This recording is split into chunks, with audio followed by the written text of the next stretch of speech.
Yo les amis, j'espère que vous allez bien. On se retrouve pour l'actualité sportive du côté du Real Madrid et du FC Barcelone. Hier soir, Lamine Yamal a encore frappé les amis. Et oui, il a montré au monde entier que c'est vraiment l'insolent qu'il pensait être. Après avoir reçu plusieurs critiques sur sa manière de jouer, il a répondu de la meilleure des manières. Toujours avec le FC Barcelone, les amis, le club a décidé d'alourdir la concurrence à différents postes, notamment au poste d'ailier gauche, le poste de Rafinha et aussi le poste de latéral droit, le poste de Jules Koundé. Et vous allez voir qu'en termes de recrutement prévu, Rafinha peut commencer à s'inquiéter. Du côté du Real Madrid, les amis, hier, notre cher Arda Güler a été humilié sur la place publique. Dites-vous que ce boss-là a osé se moquer d'Arda Güler. Lui, on va régler son compte dans cette vidéo. Toujours avec le Real Madrid, les amis, le club veut se séparer d'une de ses stars. Et vous allez voir dans la suite de la vidéo le nom de quelle star ressort. Ce sont les gros sujets de cette vidéo, les amis. Donc, pour ne rien rater, restez jusqu'au bout. Lâchez le petit pouce bleu qui fait toujours plaisir. Ça aide au référencement. Sans plus tarder, les amis, c'est parti. On commence cette vidéo, les amis, par un petit résumé de la soirée de folie qui s'est déroulée hier en Ligue des Nations. Cristiano Ronaldo, les amis, comme vous le savez, depuis le début de cette trêve internationale, il a été énormément critiqué. Surtout après le match aller du Portugal face au Danemark où il y a plein de Portugais qui se sont dit que Cristiano Ronaldo, avec son âge, ne méritait pas d'être titulaire avec le Portugal. En conférence de presse, beaucoup de journalistes le dénigraient et il avait même pété les plombs en conférence de presse après le match aller face au Danemark. Il avait clairement dit aux journalistes que si ces derniers avaient des questions à poser, qu'ils le posent directement à lui, yeux dans yeux. Parce que ces journalistes là posaient des questions gênantes à l'égard de Cristiano Ronaldo, aux coéquipiers de ce dernier, au lieu de directement poser les questions aux principales concernées. Et pour le match retour d'hier face au Danemark, Cristiano Ronaldo était très attendu. Parce qu'encore une fois, hier, comme vous avez pu le constater, l'entraîneur l'a mis titulaire. Et avant que le match ne commence, ils ont pris le temps de donner le prix de Guinness record à Cristiano Ronaldo, c'est-à-dire le prix du joueur ayant eu le plus grand nombre de victoires en équipe nationale. Et bien évidemment, Cristiano Ronaldo, il en avait rien à battre. Lui, il voulait juste que le match commence. Clairement, ça se voit sur la photo, le gars, il voulait pas sourire. En plus de ça, le Portugal avait déjà un but à remonter. Et là, le match commence. Cristiano Ronaldo complètement déter. Il part, il crée un penalty. Il récupère le penalty pour tirer comme d'habitude. Et à ce moment-là, je me suis dit, enfin, il va fermer la bouche des haters. Sauf que je sais pas ce qui s'est passé. Cristiano Ronaldo, je sais pas, dans un moment de stress, il a décidé de tirer le penalty là comme un débutant. Même un débutant, je pense qu'il tire pas comme ça. Le frérot, il a mal tiré. Franchement, j'étais choqué.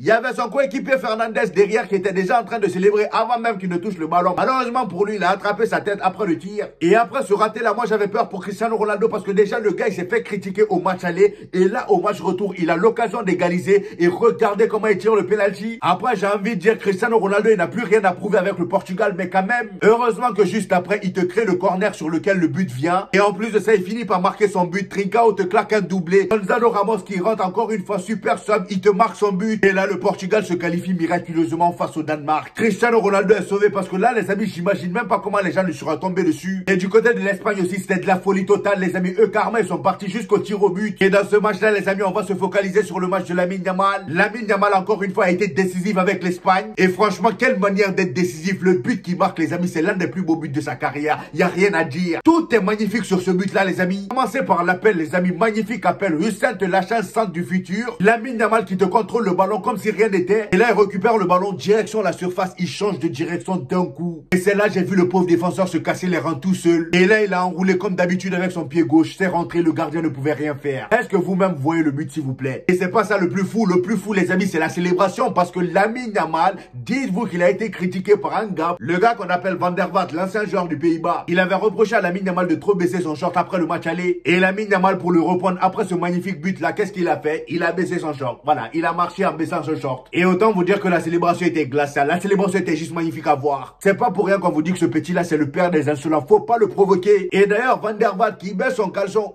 Et d'ailleurs, Van der Vaart qui baisse son short ou son caleçon, est-ce que toi c'est ton problème? Maintenant qu'il a fouetté ton équipe là, qu'est-ce que t'en dis? Même s'il a raté son penalty après, c'est pas grave. Lui-même, il a dit sur Instagram. Parce que oui, les amis, Lamine Yamal, c'est pas seulement limité à cette célébration glaciale. Il a aussi répondu sur Instagram. C'est pourquoi je vous dis, ce petit là, faut vous méfier. Il est trop insolent. Il a écrit sur Instagram, short baissé, un but, un penalty raté et demi-finale. Ha ha ha. Là, je reconnais le fils de Husselrad 304. Et dites-vous que Lamine Yamal, les amis, désormais, c'est 19 G en sélection nationale. Et Vinicius, quant à lui, est à 11. Suite à cette victoire de l'Espagne, les amis, ils vont affronter en demi-finale l'équipe de France. L'équipe de France qui a d'ailleurs aussi réalisé un incroyable match. Ils étaient menés 2-0 après le match aller. Ils ont remonté les 2 buts là et ils sont partis en prolongation. Et autant vous dire que la composition de Deschamps cette fois-ci était bien méchante. La composition n'avait rien à voir avec celle du match aller. Au match aller, on avait un milieu complètement défensif avec des Rabiot, des Tchouaméni, des Guendouzi. C'est quel milieu ça? Là, au match retour, il a décidé de changer les choses. Il proposait quelque chose de beaucoup plus offensif et on a vu à quel point ça a fonctionné. Offensivement, ils ont réussi à se créer beaucoup plus d'occasions. En avant, Olysée, Ousmane Dembélé Dembélé vraiment en feu, surtout le Olysée. Carrément, pour moi, c'est l'homme du match. Je crois même qu'il a eu le trophée d'homme du match, si je me trompe pas. Le gars est à marquer son premier but avec l'équipe de France sur un coup franc magnifique. Kylian Mbappé était en jambes comme jamais. Le gars, il a réalisé un très bon match. Et Ousmane Dembélé, encore une fois, a confirmé que sa finition n'est plus la même que la saison dernière. Cependant, malgré ça, Pedri, lui, n'a pas peur de l'équipe de France. Étant donné qu'ils vont se rencontrer, le journaliste l'a demandé s'il avait un peu peur. Et voici ce qu'il a répondu. On n'a pas à avoir peur de l'équipe de France. On est les champions en titre. Et il a raison. Là, on peut dire que la France aura l'occasion de se venger de l'Euro. Et d'ailleurs, les amis, Luka Modric a été interviewé sur Kylian Mbappé. Et voici ce qu'il dit. Kylian Mbappé rend les choses faciles. Je n'avais peut-être jamais vu ça avant. Ce qui m'a le plus surpris,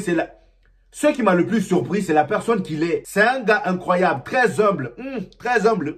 On continue. Toujours en train de plaisanter avec nous, très calme. Ils ont dit que ce n'était pas sa meilleure saison et il a claqué 30 buts. Là, sur ce point-là, on est d'accord avec toi. Mais le côté humble, là, on te laisse penser ça tout seul. On part maintenant du côté de la Turquie d'Arda Güler qui s'est qualifié en Ligue des Nations A. Tout d'abord, toutes mes félicitations à la Turquie. Maintenant, on va parler de la polémique qui s'est déroulée hier. Il faut savoir que la Turquie a joué hier face à la Hongrie. Et lors du match aller comme retour, Arda Güler et Szoboszlai. Szoboszlai, c'est un joueur hongrois, vous le connaissez, c'est le joueur de Liverpool. Le milieu de Liverpool, là, je pense que vous le connaissez tous. Arda Güler et Szoboszlai se sont pas lâchés ne serait-ce qu'une seconde. Et étant donné que les joueurs de la Hongrie sont venus hier avec une mentalité italienne, c'est-à-dire dégommer tout sur leur passage, notre cher Arda Güler, le connaissant très bien, il s'est pas laissé faire. Pendant tout le match, Szoboszlai était là à ouvrir sa gbève là dans ses oreilles. Il a demandé à Szoboszlai de fermer sa bouche. Bien évidemment, ça n'a pas plu à Szoboszlai. Voir un petit de 18 ans te demander de fermer ta gbève, ça pique. Étant donné qu'il n'a pas pu répondre sur le terrain parce que oui, les amis, il s'est fait fouetter par la Turquie. Le lendemain matin, il s'est précipité dans les commentaires d'un post Instagram d'un journal turc. Et voici ce qu'il a écrit. Il a écrit 1088. Vous allez me demander, mais qu'est-ce que c'est? C'est tout simplement le nombre de minutes jouées par Arda Güler avec le Real Madrid cette saison. C'est très peu, on le sait, mais Szoboszlai, mon ami, t'es mal placé pour te moquer d'Arda Güler. Déjà, en voyant ça, je me demande même en toi et la honte là, qui est né en premier. Tu es là à te clasher avec un gamin de 18 ans qui t'a tabassé la veille. Et le pire pour toi, c'est qu'il a marqué dans ce match. Même s'il a joué seulement 1088 minutes avec le Real Madrid, au moins lui, les trophées suivent. Aujourd'hui, toi, t'as 24 ans, tu joues à Liverpool, t'es devenu professionnel en 2017. Depuis 2017, là, combien de trophées t'as remporté, mon ami? Dis-nous. Et en plus de ça, mon ami, tu t'appelles Szoboszlai. Vraiment, pour quelqu'un qui s'appelle Szoboszlai, je trouve que t'as vraiment une grande gueule. Dans Szoboszlai, on a le mot lait. Ça décrit bien ta personne. Je comprends mieux maintenant pourquoi t'as porté ce nom-là. Tu as le mot lait et le mot boss dans ton nom, mon ami. Tu es le boss des laits. Avec tous ces facteurs-là, t'as eu le culot de venir te moquer de notre petit. Mon ami, change de cible. Tu t'es attaqué à la mauvaise personne parce que oui, les amis, dites-vous que les Turcs, ils l'ont redressé bien dans les commentaires. On enchaîne, les amis, avec le classico féminin. Vous allez me demander, mais pourquoi tu viens nous parler du classico féminin? Les amis, dites-vous que le Real Madrid, on vient d'écrire l'histoire. L'équipe féminine du Real Madrid vient de battre pour la première fois de leur existence le Barça.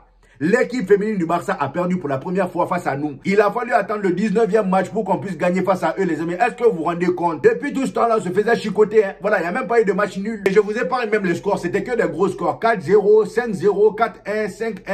Que des gros scores. Et là, pour une fois, notre équipe féminine gagne. Il faut célébrer. Et avec cette victoire-là, on s'attendait à ce que la Liga soit bousculée. Mais en fait, pas du tout. Le Barça est toujours premier. Hein. Voilà. Au final, ça sert à quoi même? Ça va, ils ont que 4 points d'écart. Ils peuvent toujours les rattraper. On enchaîne avec Raúl Asensio, les amis, qui est devenu le joueur de Liga avec la plus grande augmentation de valeur marchande. Plus de 22,5 millions d'euros, les amis, de plus. Dites-vous qu'en seulement 29 matchs avec l'équipe première, il est passé d'une valeur de 300 000 à 30 millions. Même 30 millions, là, je trouve que c'est petit pour Raúl Asensio. Faites-lui augmenter jusqu'à 80 millions. Et en parlant du Real Madrid, il a dit que le Real Madrid envisage sérieusement de se débarrasser d'une de ses stars. C'est quelle star encore? La presse espagnole indique au sein du club de la capitale espagnole, on se pose énormément de questions sur la cohabitation de tous ces gros joueurs. Comme l'indique le Mediasport, la direction du Real Madrid commence à se poser des questions, prenant conscience qu'avoir autant de beau monde pourrait porter préjudice à terme. Avoir trop de joueurs qui souhaitent briller individuellement et visent le ballon d'or n'est peut-être pas l'idéal pour l'équilibre du club. Et effectivement, depuis l'arrivée de Kylian Mbappé, on sent l'atmosphère un peu tendue. Jude Bellingham qui s'énerve H24, Vinicius qui veut jouer seul, Kylian Mbappé qui veut jouer seul, Rodrigo est le seul parmi eux qui est raisonnable. Et là, d'après les médias, il y a un candidat évident, Vinicius, dans la mesure où le Brésilien est convoité en Arabie Saoudite. Mais selon le journal, c'est plutôt Rodrigo qui est favori à un départ. Comment ça, Rodrigo, vous aussi? Franchement, depuis le début de la saison, pour moi, c'est le meilleur joueur du Real Madrid. Vous êtes là à nous faire chier encore une fois avec le nom de Rodrigo. Laissez-le tranquille. Si vous voulez faire bouger quelqu'un, choisissez ailleurs. Avant de ramener Kylian Mbappé au Real Madrid, vous saviez très bien que ça allait se passer comme ça. Pourquoi venir faire chier Rodrigo aujourd'hui? Alors que le frérot, depuis le début de la saison, c'est l'un des plus réguliers. Surtout dans les gros matchs de Ligue des Champions. Maintenant, on part du côté du FC Barcelone. Le FC Barcelone a décidé de ramener de la concurrence à tous les postes, sauf le poste de Robert Lewandowski. D'après Foot Mercato, les amis, le FC Barcelone a ciblé 4 stars pour concurrencer Rafinha. Et parmi ces 4 cibles-là, devinez y'a qui? Lookman.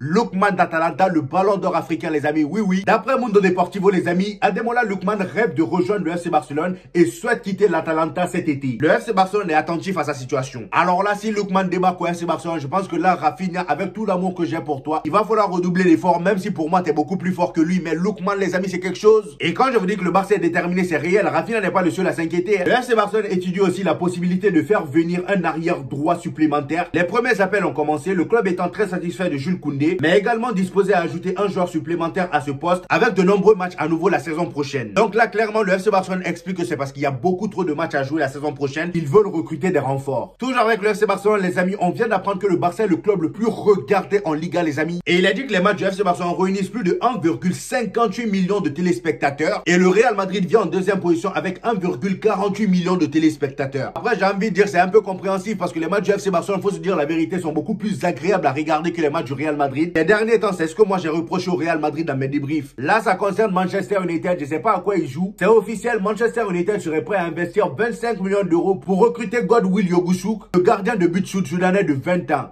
J'ai bien dit, hein, 20 ans.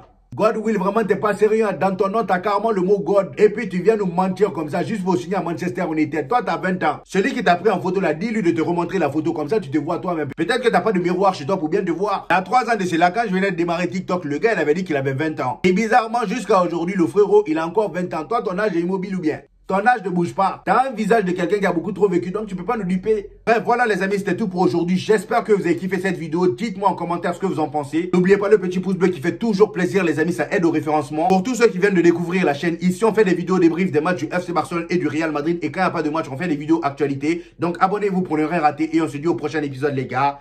Peace!